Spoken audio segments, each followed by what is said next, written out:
என் தேவன் திண்மையினால் உங்களை சோதிக்கிறவர் அல்ல. என் தேவன் ரொம்ப ரொம்ப நல்லவர். அவர் சோதனைக்கு உங்களை உட்படுத்துகிறவர் அல்ல. நீங்களே தானாகவே போகக்கூடாத இடத்துல போகிறதுனால, சிக்கக்கூடாத இடத்துல சிக்கிறதுனால சோதிக்கப்படுகிறீர்கள். மனுஷங்க மறக்கலாங்க, தேவன் ஒருபோதும் மறக்க மாட்டார்.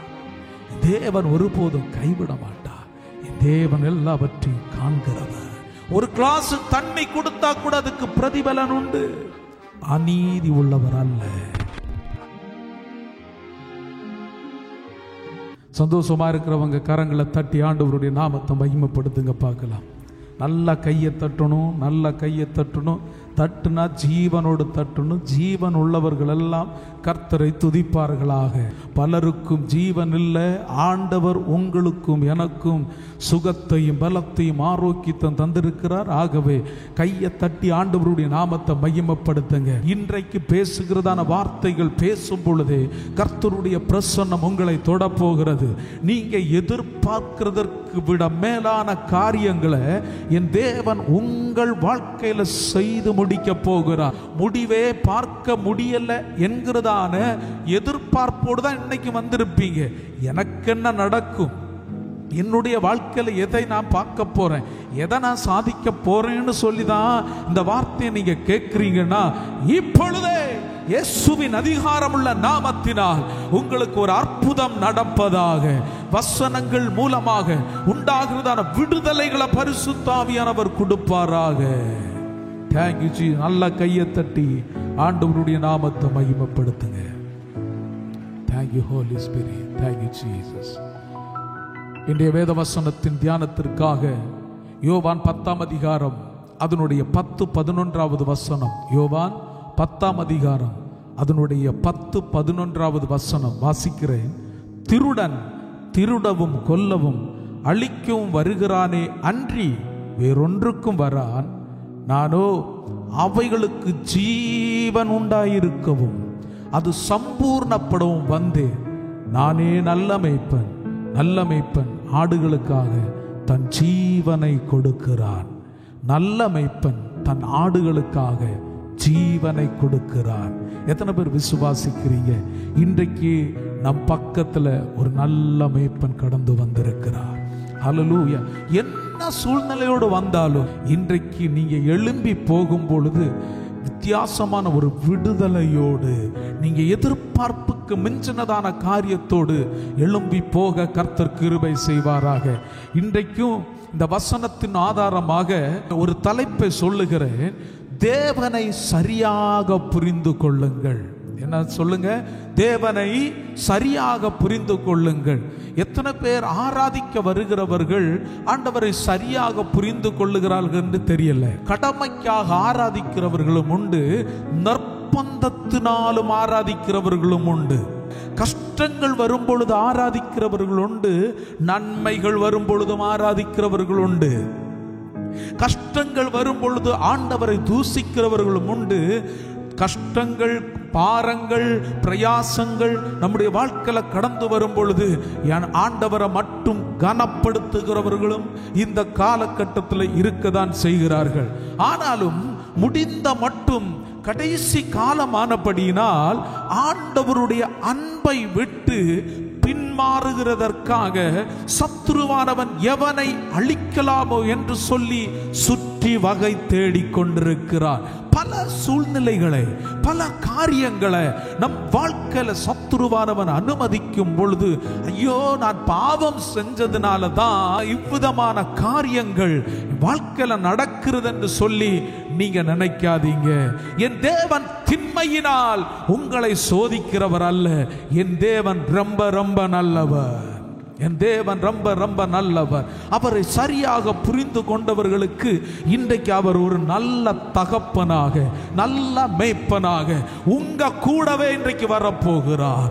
உங்க கூடவே இன்றைக்கு வரப்போகிறார். உங்க கையை பிடிச்சு நீங்க போகிறதான சூழ்நிலைகளுக்கு எல்லாவற்றுக்கும் அவரே நல்ல மேய்ப்பனாக இருந்து, ஓ ஹalleluya, அவரே நல்ல மேய்ப்பனாக இருந்து உங்களை ஆசீர்வதிப்பாராக. இந்த வேத பகுதியில் வாசிக்கும் பொழுது திருடன் திருடவும் கொல்லவும் அழிக்கவும் வருகிறார். அவன் அழிக்க வந்தான் என்றால் மீட்க வந்தவர் உங்களை மீட்டுக் கொள்வாராக. அல்லேலூயா. அழிக்க வந்தவன் உங்களுடைய ஜீவனை அழிக்க பார்க்கிறான், உங்களுடைய வருமானத்தை அழிக்க பார்க்கிறான், சமாதானத்தை அழிக்க பார்க்கிறான், நன்மைகளை அழிக்க பார்க்கிறான், தலைமுறைகளுடைய சில சூழ்நிலைகள் அழிக்க பார்க்கிறான், புத்தியை அழிக்க பார்க்கிறான். அப்படியே நினைச்சுக்கோங்க, உங்க வாழ்க்கையில எதெல்லாம் நஷ்டப்படுத்தினானோ அதெல்லாம் உங்கள் கண்களுக்கு முன்பாக கொண்டு வாருங்க. அதை எல்லாவற்றையும் அவன் அழித்ததை திருப்பி கொடுக்கத்தக்கதாக பரிசுத்த ஆவியானவர் இன்றைக்கு கடந்து வந்திருக்கிறார். நானே நல்ல மேய்ப்பன், ஆடுகளுக்காக தன் ஜீவனை கொடுக்கிறவர். அவரை சரியாக புரிந்து கொள்வோமாக. சரியாக புரிந்து கொண்டுதான் இன்றைக்கு எழும்புவேன் என்று சொல்லுகிறவர்கள், அழிக்க வந்தவன் தோற்று போகத்தக்கதாக ஒரு விசை கையை தட்டி நல்லா மகிமைப்படுத்துங்க பார்க்கிறேன். நல்லா கையை தட்டு. ஷாலா பாரா ரோத்தோ ரோபோர்த்துனா. அழிக்க வந்தவன் இன்றைக்கு ஓடி போகணும். அவனுடைய திட்டங்கள் தோற்று போகணும். அவனுடைய திட்டங்கள் இப்பொழுது செயலிழக்கப்படுவதாக. இனி உன்னை அழிக்க முடியாது. ஒரு மேய்ப்பன் உன் பக்கத்தில் கடந்து வந்திருக்கிறார். அவர் சகல துளி ரத்தத்தையும் சிந்தி நீ விழுந்து கிடக்கிறதான அந்த பாவ சேற்றிலிருந்து தூக்கி நிறுத்த, நீ விழுந்து கிடக்கிறதான அந்த காரியங்களிலிருந்து தூக்கி நிறுத்துகிறதற்காக கடந்து வந்திருக்கிறார். கையை தட்டி ஆண்டவரை மகிமைப்படுத்துங்க பார்க்கலாம். இன்றைக்கு இந்த வேத வசனத்தின் அடிப்படையில் ஒரு 6 காரியங்களை நாம் பார்க்க போகிறோம். முதலாவது காரியம், என் தேவன் தம்மை ஆராதிக்கிறதான தேவ பிள்ளைகளுக்கு உறுதியாக சொல்லுகிறதான காரியம், அவர் பட்சபாதம் பண்ணுகிறவர் அல்ல. ஒரு வசனத்தை வாசிக்கலாம். உபாகமம் 10ஆம் அதிகாரம் 17-18வது வசனம். உங்கள் தேவனாகி கர்த்தர் தேவாதி தேவனும் கர்த்தாதி கர்த்தரும் மகத்துவம் வல்லமையும் பயங்கரமான தேவனுமாயிருக்கிறார். அவர் பட்சபாதம் பண்ணுகிறவர் அல்ல, பரிதானம் வாங்குகிறவரும் அல்ல. அவர் திக்கற்ற பிள்ளைக்கும் விதவைக்கும் நியாயம் செய்கிறவரும் அந்நியன் மேல் அன்பு வைத்து அவனுக்கு அன்ன வஸ்திரம் கொடுக்கிறவருமாயிருக்கிறார். எவ்வளவு நல்ல தேவன் நாம் ஆராதிக்கிறதான தேவன். இந்த வசனத்தை பாருங்க. அவர் பட்சபாதம் பண்ணுகிறவர் அல்ல, உயர்ந்தவனோ தாழ்ந்தவனோ என்று என் தேவன் பார்க்கிறவர் அல்ல. அவருக்கு ஜாதி இல்லை, பணக்காரன் ஏழை என்கிறதான பிரிவில்ல. இந்த உலகத்துல வாழ்கிறதான எல்லா ஜனங்களும் ஒன்று போலதான். அவர் பட்சபாதம் பண்ணாமல் இருக்கிறதுனால இந்த வசனத்துல வாசிக்கும் பொழுது என்னை தொட்டதான பாயிண்ட் நான் சொல்லுகிறேன். திக்கற்ற பிள்ளைக்கும் விதவைக்கும் அவர் நியாயம் செய்கிறவராக இருக்கிறார். அவர் பட்சபாதம் பண்ணுகிறவர் அல்ல. அப்ப நீங்க கேட்கலாம், ஏன் எங்களுக்கு உரியதான காரியங்கள் நாங்க விரும்புகிறதான நேரத்துல நடக்கவில்லை என்று சொல்லி நினைக்கலாம். இப்ப நான் ஒரு உதாரணத்துக்கு ஒரு காரியத்தை சொல்லுகிறேன். நீங்க பெற்று வளர்த்துகிறதான பிள்ளைகள் ஒரு காரியத்தை விடாப்பிடியாக கேட்டுக்கொண்டிருக்கிறாங்க. பெற்றோருக்கு தெரியும் இது பிள்ளைகளுக்கு கொடுக்கிறதற்கு உகந்ததான காரியம் அல்ல என்று தெரிந்ததுனால நீங்க அந்த காரியத்தை பிள்ளைகளுக்கு அனுமதிக்காம இருக்கிறீங்க. ஆனாலும் கேட்டுட்டே இருக்கிறாங்க. தாங்கப்பா தராம இருந்தா நான் இன்னைக்கு சாப்பிட மாட்டேன். அப்படித்தானே நிறைய வீட்டுல நடக்குது. தராம இருந்தா சாப்பிட மாட்டேன், நீங்க தராம இருந்தா ஸ்கூலுக்கு போக மாட்டேன், நீங்க தராம இருந்தா உங்க கூட பேச மாட்டேன். இப்படி அடம் பிடிக்கிறதான சூழ்நிலையில இருந்தா கூட பெற்றோருக்கு தெரியும் சில திண்மையான காரியங்கள் என் பிள்ளைகளுக்கு கொடுக்க முடியாது. மனுஷனுடைய சிந்தையே இப்படி இருந்தால் உங்களை என்னையும் கரங்களினால உருவாக்கி அழகு பார்த்து அந்த தேசத்துக்கு கொண்டு போகத்தக்கதான நிலைமையில வளர்த்தி கொண்டிருக்கும் பொழுது சில காரியங்களை கேட்கும் பொழுது கொடுக்கலன்னு சொல்லி உங்களை எதிர்க்கிறவர் அல்ல, உங்களை அருவருக்கிறவர் அல்ல, உங்களை தான் ரொம்ப நேசிக்கிறார். எது கொடுக்கணும் எது கொடுக்க வேண்டாம் என்கிறதான காரியம் அவருக்கு தெரியும். தம்முடைய பிள்ளைகளை எப்படி இந்த உலகத்தில் வாழ வைக்கலாம், எப்படி இந்த இந்த ட்ராக்ல சரியான விதத்தில் ஓட வைக்கலாம் என்கிறதான திட்டத்தோடு அவர் நம்மை நடத்தி கொண்டிருக்கிறார். ஹல்லேலூயா. நான் ஒரு காரியத்தை விசுவாசிக்கிறேன். அதன் காலத்தில் அதன் நேரத்தில் எல்லாவற்றையும் நமக்காக அவர் செய்து முடிப்பார். ஆகவே எத்தனை பேர் கரங்களை உயர்த்தி சொல்ல விரும்புறீங்க, அவர் பட்சபாதம் பண்ணுகிறவர் அல்ல, அவர் பட்சபாதம் பண்ணுகிறவர் அல்ல. நம் தேவன் ஸ்தோத்திரம் அவர்களுக்கு நிறைய கொடுத்து உங்களுக்கு கொஞ்சம் கொடுக்கிறவர் அல்ல.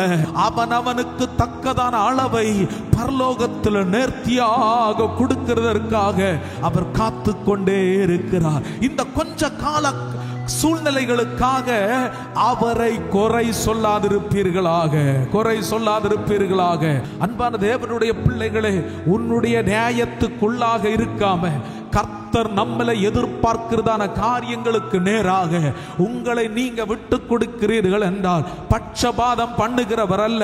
இதுவரைக்கும் அழுததான காரியங்கள், இதுவரைக்கும் புலம்பினதான காரியங்கள், அது தகுந்த நேரம் வரும் பொழுது, ஏற்ற காலம் வரும் பொழுது உங்களுடைய வாழ்க்கையில் ஆண்டவர் தீவிரப்படுத்தி சிலதை செய்து கொடுக்க வல்லமை உள்ளவர்.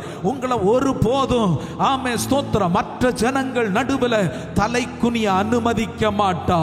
பல காரியங்களை சத்துருவானவன் உங்க வாழ்க்கையிலிருந்து நஷ்டப்படுத்தி இருக்கல. நான் சொல்லுகிறேன், ஸ்தோத்திரம் பட்சபாதம் பண்ணாதவர் இன்றைக்கு உங்களுக்கு திருப்பி கொடுக்க போகிறார்.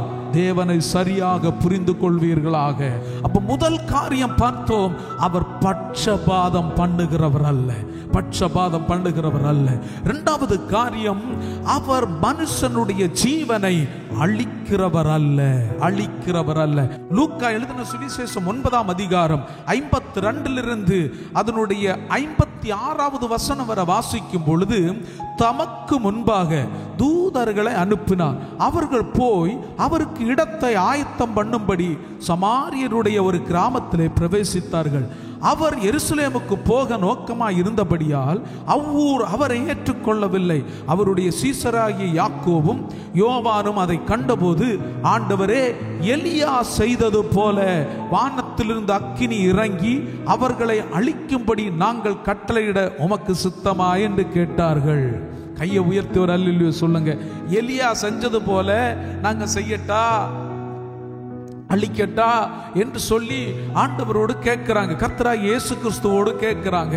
ஸ்தோத்திரம். ஆண்டவர் திருப்பி சொல்லுகிறார், நீங்கள் இன்ன ஆவி உள்ளவர்கள் என்பதை அறியீர்கள் என்று அதட்டி, மனுஷகுமாரன் மனுஷனுடைய ஜீவனை அழிக்கிறதற்கு அல்ல, ரட்சிக்கிறதற்கே வந்தார். அல்லேலூயா சொல்லுங்க பார்க்கலாம், அல்லேலூயா சொல்லுங்க பார்க்கலாம். ஒரு காரியத்தை திட்டவட்டமா சொல்லுகிறேன்.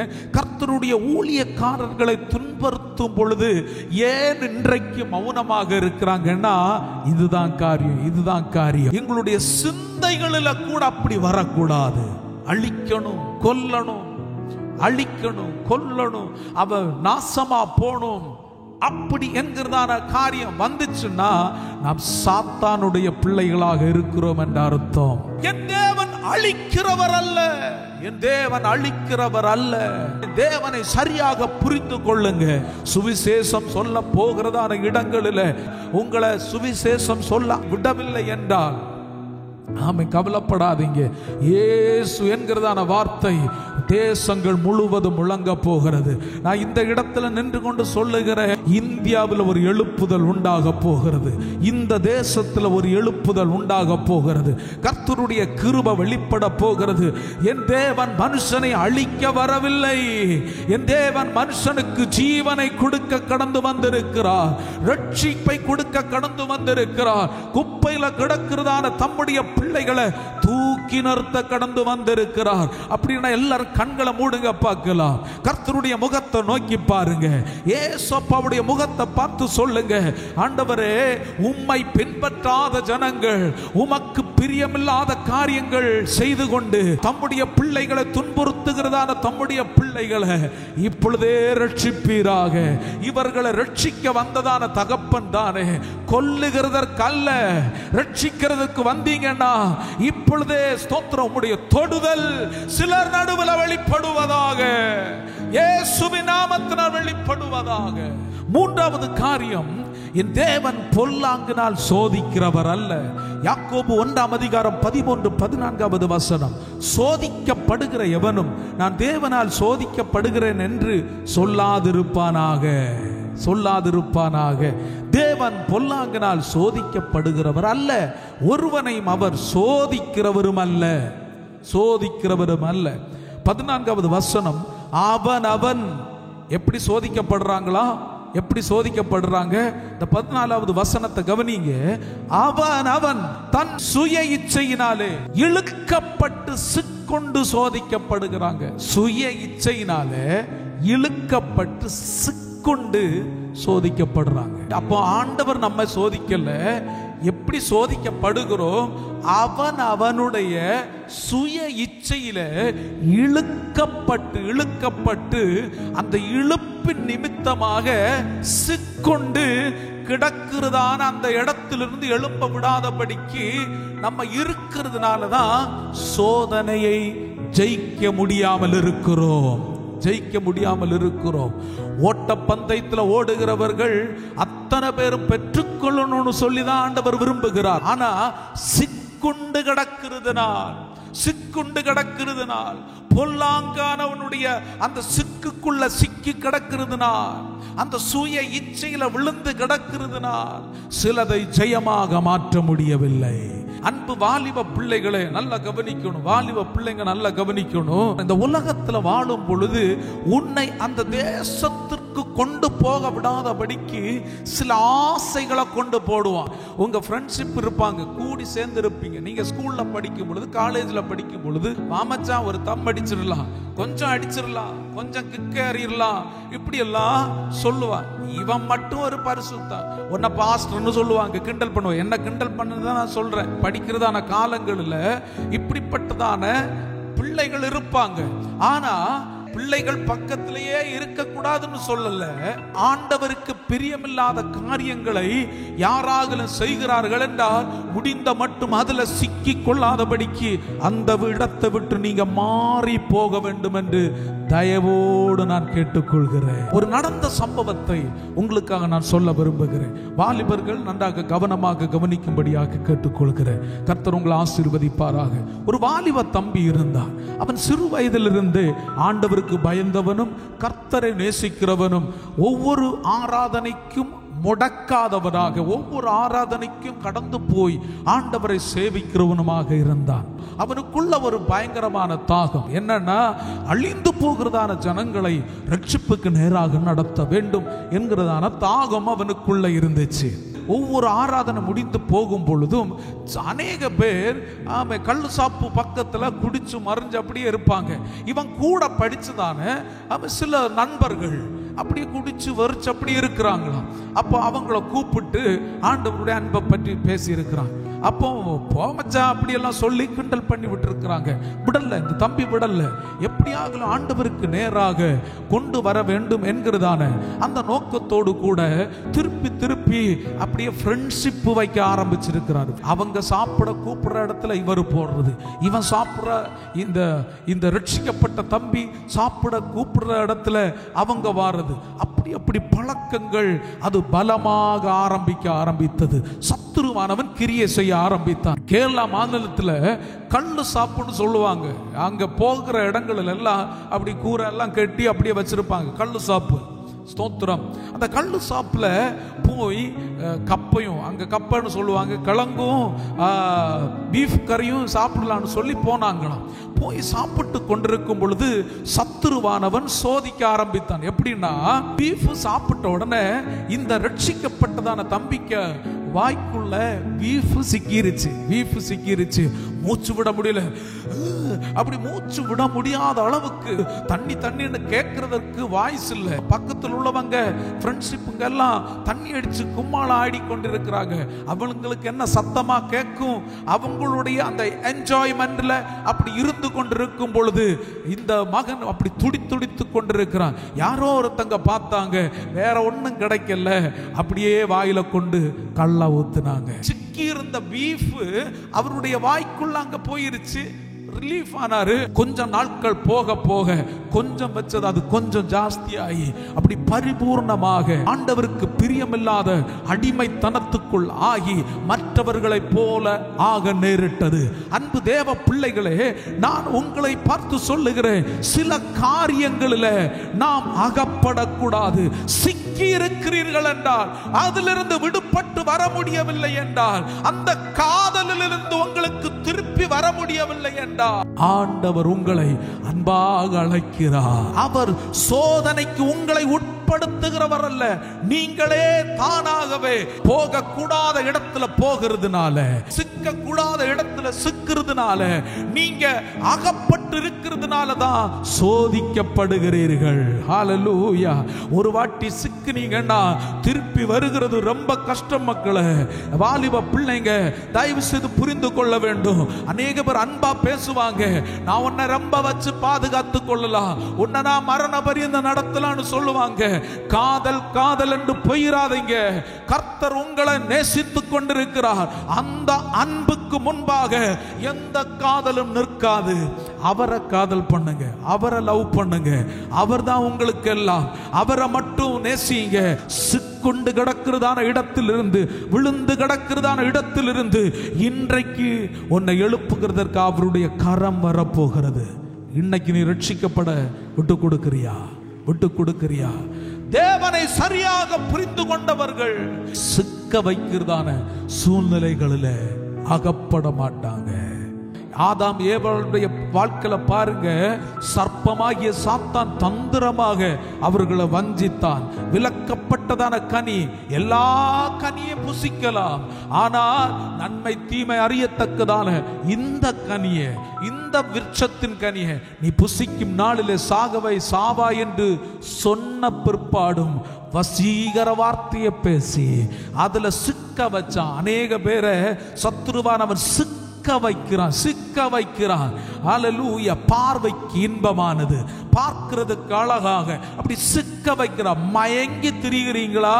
நீ அப்படி போய்கொண்டு ஆண்டவர் என்ன பொல்லாங்கினால் சோதிக்கிறார் என்று சொல்லாத. ஆண்டவர் அதிலிருந்து உங்களை தூக்கி நிறுத்த விரும்புகிறார். அவர் பொல்லாங்கினால் சோதிக்கிறவர் அல்ல. நான்காவது காரியம், பொய் சொல்லும் மனிதன் அல்ல அவர். எத்தனை பேர் விசுவாசிக்கிறீங்க? என்னாகமம் 23ஆம் அதிகாரம் 19வது வசனத்தை வாசிக்கிறேன். பொய் சொல்ல தேவன் ஒரு மனிதன் அல்ல, மனம் மாற அவர் ஒரு மனுபுத்திரனும் அல்ல. அவர் சொல்லியும் செய்யாதிருப்பாரா? அவர் வசனித்தும் நிறைவேற்றாதிருப்பாரா? பொய் சொல்லும் மனிதன் அல்ல. அநேக பேர் சொல்லுவாங்க, அநேக தீர்க்க தரிசனங்களை கேட்டோம் பாஸ்டர், அநேக வார்த்தைகளை கேட்டோம், இப்ப நடக்கும்னு சொல்லி இருக்கிறாங்க. என் வாழ்க்கையில நான் பார்க்கல, என் வாழ்க்கையில காணல. நான் சொல்லுகிறேன், என் தேவன் உங்க கூட பேசினார் என்றால், அவருடைய வார்த்தை உண்மையான வார்த்தையாக வந்ததென்றால், நிச்சயமாகவே அந்த வார்த்தை திரும்பி வருவதில்லை. ஹல்லேலூயா. ஸ்தோத்திரம், ஸ்தோத்திரம்.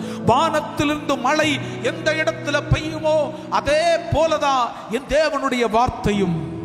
யாராலும் அதை தடுக்க முடியாது, யாராலும் தடுக்க முடியாது. உங்க கூட ஆண்டவர் ஏதாவது காரியத்தை பேசி இருக்கிறாரா? எதிர்பார்த்து கொண்டிருக்கிறீங்களா? என் தேவனை சரியாக புரிந்து கொண்டதான தேவ பிள்ளைகளே, இன்றல்ல நாளை அல்ல, ஒரு நாள் உங்களுக்கு சொல்ல போகிறது பதில். என் தேவன் உண்மையாதான் பேசினார் என்று. எத்தனை காரியங்களை சத்துருவானவன் அழித்து வைத்திருக்கிறானோ, ஆண்டவருடைய வார்த்தைக்கு புறம்பாக நான் உனக்கு நன்மையை தர மாட்டேன், அற்புதத்தை பார்க்க விட மாட்டேன் என்று சொல்லி சத்துருவானவன் வஞ்சித்து வைத்திருக்கிறானோ, அவனுடைய திட்டங்களுக்கு முன்பாக என் தேவன் சொல்லுகிறார், எல்லாவற்றையும் நிறைவேற்றி முடிக்க போகிறார். கையை தட்டி ஆண்டவரை மகிமைப்படுத்துங்க பார்க்கலாம். இன்றைக்கு எழும்பி போகும் பொழுது, இதுவரைக்கும் உங்க வாழ்க்கையில பெண்டிங்கா இருக்கிறது, இதுவரைக்கும் தாமதப்படுத்தி வைத்திருக்கிறதான காரியங்களை தீவிரப்படுத்த போகிறார். அவர் வசனித்ததான காரியங்கள், அவர் உங்க கூட பேசினதான காரியங்கள், சொப்பனத்தின் மூலமாக, தரிசனங்கள் மூலமாக, ஊழியர்கள் மூலமாக உண்மையாக பேசினதான காரியங்களுக்கு தக்க மறுபடியே நானும் என் வீட்டாரும் பார்ப்போம் என்று சொல்லுகிறவர்கள் கையை தட்டி ஆண்டவரை மகிமைப்படுத்துங்க பார்க்கலாம். என் தேவனை சரியாக புரிந்து கொள்ளுங்க. ஹல்லேலூயா. நான் இன்னைக்கு சொல்லுகிறேன், இதுவரைக்கும் சொன்னதான காரியங்கள் என்னை கேட்டு விசுவாசிக்கிறதான தேவ பிள்ளையே, அவர் கால தாமதம் தாமதமின்றி உங்களுக்காக கொடுக்க போகிறார். நீங்க தான் அந்த அற்புதத்தை பார்க்க போறீங்க. அவர் பொய் சொல்லும் மனிதன் அல்ல. மனுஷர்களை நம்புவதை காலும் கர்த்தர் மேல பற்றுதலா இருப்பதே நலம். என் தேவனை நம்பி இன்னைக்கு கடந்து வந்திருக்கிறீங்கன்னா, நீங்க பிறந்து வளர்ந்தது முதல் இதுவரைக்கும் ஆண்டவர் உங்க கூட பேசினதான காரியம், யாரெல்லாம் விசுவாசிக்கிறீங்களோ, யாரெல்லாம் தேவரை சரியாக புரிந்து கொண்டிருக்கிறீர்களோ, அவர்களுக்காக என் தேவன் செய்து கொடுக்க போகிறார். இன்னைக்கு வெறுமையா எழும்ப மாட்டீங்க. இதுவரைக்கும் ஆண்டவர் உங்க கூட தீர்க்க தரிசனமா பேசினதான காரியங்களை பெற்றுக்கொள்ள போறீங்க. காற்றையும் காண மாட்டீங்க, மழையும் காண மாட்டீங்க, பள்ளத்தாக்குள் நிரப்பப்படும். பாஸ்டர், பல காரியங்கள் என்னுடைய தகுதிக்கு மிஞ்சினதான காரியத்தை ஆண்டவர் என் கூட பேசி இருக்கிறார் பாஸ்டர் அப்படி நினைக்கிறீங்களா? ஆண்டவர் அதையும் செய்ய வல்லமை உள்ளவர். வானம் அவருடைய சிங்காசனம், பூமி அவருடைய பாதப்படி. என் தேவனால் கூடாத காரியம் ஒன்றுமில்லை. மலையை பார்த்து அப்புறம் போய் என்று சொன்னால் அப்புறம் போகுமா? அவ்வளவு பவருள்ள தேவன், அவ்வளவு வல்லமை உள்ள தேவன். எத்தனை சூழ்நிலைகள் உன்னை தடுத்து கொண்டிருந்தாலும் அந்த தடுப்பணைகளை எல்லாம் உடைக்கிறதான ஒரு ஸ்தோத்திர நீருறவை இன்றைக்கு புறப்பட வைத்து ஜீவ நதி உனக்குள்ள இருந்து பாயும் பொழுது உனக்குள்ள இருந்து ஒரு அற்புதத்தை ஆண்டவர் செய்ய போகிறார். அந்நிய கண்கள் அல்ல, சொந்த கண்களே பார்க்க போகிறது. கையை உயர்த்தி ஒரு சொல்லுங்க, அவர் பொய் சொல்லும் மனிதன் அல்ல. அவர் பொய் சொல்லும் மனிதன் அல்ல. ஐந்தாவது காரியம், அநீதி உள்ளவர் அல்ல. அநீதி உள்ளவர் அல்ல. எபிரேயர் 6ஆம் அதிகாரம் 10வது வசனம், ஏனென்றால் உங்கள் கிரியையும் நீங்கள் பரிசுத்தவான்களுக்கு ஊழியம் செய்ததினாலும் செய்து வருகிறதுனாலும் தமது நாமத்திற்காக காண்பித்த அன்புள்ள பிரயாசத்தை மறந்து விடுகிறதற்கு தேவன் அநீதி உள்ளவர் அல்லவே. மனுஷங்க மறக்கலாங்க, தேவன் ஒருபோதும் மறக்க மாட்டார். தேவன் ஒருபோதும் கைவிட மாட்டார். என் தேவன் எல்லாவற்றையும் காண்கிறவர். ஒரு கிளாஸ் தண்ணி கொடுத்தா கூட அதுக்கு பிரதிபலன் உண்டு. அநீதி உள்ளவர் அல்ல. அநீதி உள்ளவர் அல்ல. நம்ம சொல்லலாம், நான் தானே பாய் போடுறேன், நான் தானே சேர் போடுறேன், நான் தானே மிக்சர் ஆப்ரேட் பண்றேன், நான் தானே பாஸ்டர் கூப்பிடுறதுக்கு முன்ன போறேன்.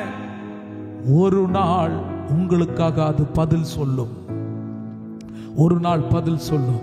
நீ செய்கிறதான காரியங்கள், நீ செய்கிறதான காரியங்களுக்கு தக்க மறுபடி ஆண்டவர் கொடுக்கிறார். அவர் அநீதி உள்ளவர் அல்ல. ஒருவேளை இப்பொழுது யாரும் பார்க்காதவர்களை போல நீங்க இருக்கலாம். ஒரு நாள் உங்களுக்காக பேச போகிறது. ஒரு சர்ச்சில் பாஸ்டருக்கு ஷூ துடைக்கிறதும் பேக் தூக்கிட்டு போறதுக்கும் ஒரு அசிஸ்டன்ட் இருந்தாராம்.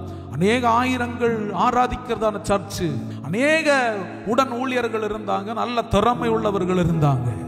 அந்த போதகர், மூத்த போதகர் இறக்குறதான தருவாயில ஒரு காரியத்தை எழுதி வச்சாராம், இந்த ஊழியம் இதனுடைய பொறுப்பும் எனக்கு ஷூ துடைக்கிறதான அந்த தம்பிக்கு தான் கொடுக்கணும்னு சொல்லி. ஸ்தோத்திரம், ஸ்தோத்திரம். அநேக பேர் ஆச்சரியப்பட்டு போனாங்க. ஷூ துடைக்கிறவனுக்கா இது? ஆமாப்பா, உன்னை தேடி நீ உண்மையா இருந்தேன்னா உன்னை தேடி ஒரு நன்மை கடந்து வரும். நீ பிரயாசப்பட்டதற்கான மறுபடியை நீங்க பாப்பீங்க. அல்லேலூயா. எத்தனை பேர் விசுவாசிக்கிறீங்க? இதுவரைக்கும் பிரயாசப்பட்டும் பிரயாசத்தின் பலனை பார்க்கலன்னு சொல்றவங்க மட்டும் ஸ்தோத்திரம் பண்ணுங்க, ஸ்தோத்திரம் பண்ணுங்க. ராம்தா லாபா ராபா லாம்தோ ரிபர்த்தனா. நான் விசுவாசிக்கிறேன், அமிக்கி குலுக்கி சரிஞ்சு விழத்தக்கதாக நல்ல ஒரு அளவை கொடுத்து என் தேவன் உங்களை ஆசீர்வதிக்கிறார். என் தேவனை சரியாக புரிந்து கொள்ளுங்க.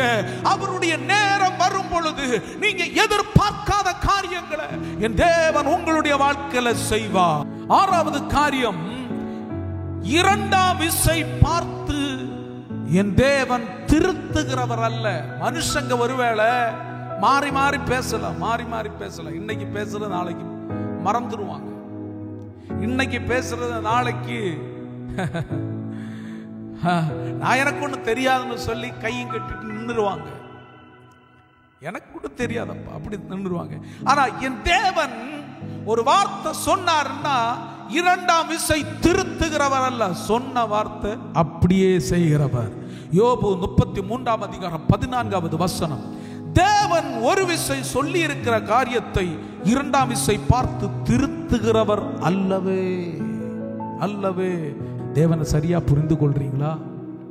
ஒரிக்க சொன்னால்னா நான் இதை செய்வேன் ஒரிக்க சொன்னாரா? இதை உனக்கு காட்டுவேன் சொன்னாரா? அதை நீங்க பாப்பீங்க, உங்க கண்ணுதான் பார்க்க போகுது. சொன்னவர் என்ன கல்லோ மண்ணா சொன்னது? நாம் ஆராதிக்கிறதான ஜீவனுள்ள தகப்பன் நம்ம கூட சொல்லி இருக்கிறார், இதை நான் செய்வேன் உனக்கு, இதை நான் உனக்கு செய்வேன். என் பிள்ளை நான் உனக்கு செய்யாம இருப்பேனா? ஆண்டவர் சொல்லுகிறார், இந்த காரியத்துல உனக்கு விடுதலை உண்டாக்குவேன், இந்த காரியத்துல ஒரு அற்புதத்தை செய்வேன். லாம் சாத்தாரா மார்த்தானா லம் தூனா மால் பிரமாந்தானா ரபர்த்தானா சொல்லிட்டு இல்ல இல்ல இல்ல இல்ல அதை செய்ய மாட்டேன்னு சொல்லி கையை கட்டிட்டு போறவர் அல்ல தேவன். அவர் உண்மையிலும் உண்மையுள்ள தேவன். அவர் பரிபூர்ணத்தின் தேவன். ஆதியும் அந்தவுமானவர், முந்தினவரும் பிந்தினவருமானவர், ஆல்பா ஒமேகாவுமானவர். பெரிய காரியங்களை செய்கிறவர், கிரகிக்க கூடாத காரியங்களை செய்கிறவர். அவர் சொல்ல ஆகும், கட்டளையிட நிற்கும். சமுத்திரத்தை பார்த்து இறையாதே என்று சொன்னால் அதுக்கப்புறம் இறையல. ஹல்லேலூயா. அது அமைதல் ஆயிருச்சு. அவருடைய வார்த்தை அவ்வளவு பவர்ஃபுல்லான வார்த்தை. ரிகம்தனா ரபர்த்தனா ரபல் பிரமாந்தனா ரபர்த்தனா லாசருவே வெளியே வா என்று சொன்ன மாத்திரத்திலேயே அவருடைய வார்த்தை இல்ல 4 நாள் ஆயிருச்சே நீ அங்கே இருன்னு சொல்லல. அவர் சொன்னதான வார்த்தை அப்படியே நடந்துருச்சு. அப்படின்னா உங்க வாழ்க்கையில எதெல்லாம் ஆண்டவர் பேசி இருந்தாரோ அது மரித்து போகல. அந்த வார்த்தை இன்றைக்கு ஜீவன் உள்ளதாக இருக்கிறது.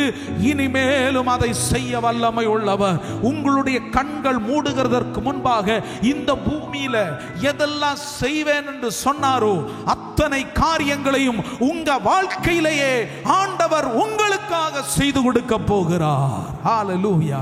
எத்தனை பேர் அதை விசுவாசிக்கிறீங்க? கர்த்தர் உங்களை ஆசீர்வதிக்க விரும்புகிறார். முழங்கால் படி போட முடிந்தால் முழங்கால் படி போடுங்க. கர்த்தருடைய பிரசன்னம் வெளிப்படுவதாக. முதலாவது காரியம் பார்த்தோம், பட்சபாதம் பண்ணுகிறவர் அல்ல. இரண்டாவது, மனுஷனுடைய ஜீவனை அழிக்கிறவர் அல்ல, பொல்லாங்கினால் சோதிக்கிறவர் அல்ல, பொய் சொல்லும் மனிதன் அல்ல, அநீதி உள்ளவர் அல்ல, இரண்டாம் விசை பார்த்து திருத்துகிறவர் அல்ல. என் தேவன் எல்லாவற்றையும் உண்மையாக பேசுகிறார். நீ உண்மையாயிருந்தால், நீ ஆண்டவருக்கு பிரியமாயிருந்தால், கர்த்தர் உன்னுடைய வாழ்க்கையில செய்யக்கூடாத காரியம் ஏதாகலும் உண்டோ? ஆண்டவர் உங்களை ஆசீர்வதிக்க விரும்புகிறார். கர்த்தருடைய பிரசன்னம் வெளிப்பட போகிறது. சொல்லியும் செய்யாமல் இருக்கிற தேவன் அல்ல, சொல்லுகிறது அப்படியே செய்கிறவர். அவர் அநீதி உள்ள தேவன் அல்ல, இரண்டாம் விசை பார்த்து திருத்துகிறவர் அல்ல. அவர் நமக்காக எல்லாவற்றையும் செய்ய வல்லமை உள்ளவராக இருக்கிறார். கொஞ்ச நேரம் எல்லாரும் வாய்களை திறந்து ஆண்டவருடைய முகத்தை நோக்கி பாருங்க. தேவனை சரியாக புரிந்து கொள்ளுகிறேனப்பா, தேவனை சரியாக புரிந்து கொள்ளுகிறேன். அல்லேலூயா. நீர் சொன்னதான காரியங்கள், இன்றைக்கு கேட்டதான வார்த்தைகளின் படியாக என்னுடைய வாழ்க்கையில குறவுகளோ ஏதாகலும் காரியங்கள் இருக்கிறது என்றால் இன்றைக்கு நான் அர்ப்பணிக்கிறேன். உம்முடைய முகத்தை நோக்கி பார்க்க கிருபை செய்வீராக. கொஞ்ச நேரம் எல்லாரும் கரங்களை தட்டி ஆண்டவரை மகிமைப்படுத்துங்க பார்க்கலாம். நீதி செய்கிறதான தேவன் உங்க பக்கத்துல கடந்து வருகிறார். பட்சபாதம் பண்ணாத தகப்பன் உங்க பக்கத்துல கடந்து வருகிறார். சத்துருவானவனை அழிக்க வந்ததான தேவன் உங்க பக்கத்துல கடந்து வந்திருக்கிறார். கர்த்தருடைய கிருபை வெளிப்பட போகிறது. அவருடைய சகல துள்ளி ரத்தத்தினாலும் உண்டாகிறதான மீட்பை இப்பொழுதே பெற்றுக்கொள்வீர்களாக. தேவ கிருபை இப்பொழுதே வெளிப்படுவதாக.